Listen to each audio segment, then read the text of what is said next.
Hello, this is Mark Sabatella from Outside Shore Music, home of Mastering MuseScore. In this week's tip, I'm going to show you how to control the appearance of natural signs in key signatures. Natural signs are sometimes used to cancel the old key signature, and I'll show you an example of where you might want to do that and different ways of making that happen or making them display. So this is a piece by Schumann here, and it goes from A flat major to E major, which is a pretty radical key change going on right there. Going from A flat to E, and the way MuseScore presents this by default, we've got our A flat key signature with 4 flats, and now we have our E key signature with 4 sharps, simple as that.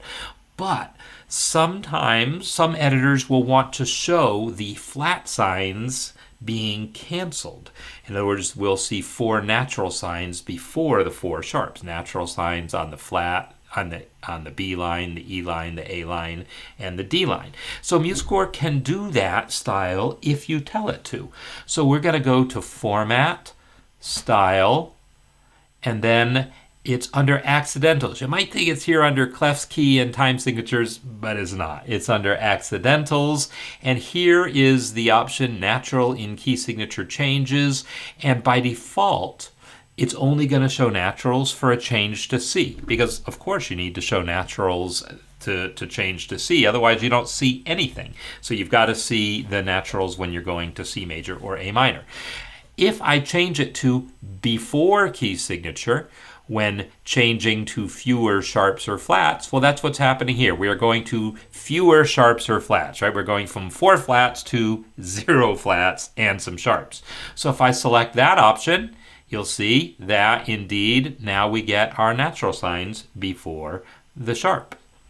What about this other option? It says after if changing to fewer sharps or flats, but before if changing between sharps and flats. Let's take a look at that one.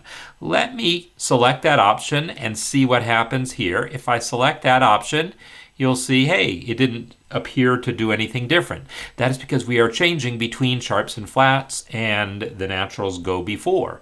If, however, I add a key signature that does change to fewer sharps or flats, like let's say I here in this measure want to change, actually I'll do it here in this measure, I will change to only 2 sharps. When I change to only 2 sharps, notice now the natural signs appear after. The reason is because now they are appearing in the place they were originally, right? The G sharp and the D sharp show up at the end of the key signature, and so now we get the natural signs right where they would have been in the original key signature. So this is a style that some editors use. The default that MuseScore uses of not showing natural signs is perfectly common these days, but these other styles are now available for when you should decide you want to use them. You have control over how the natural signs appear in your key signatures.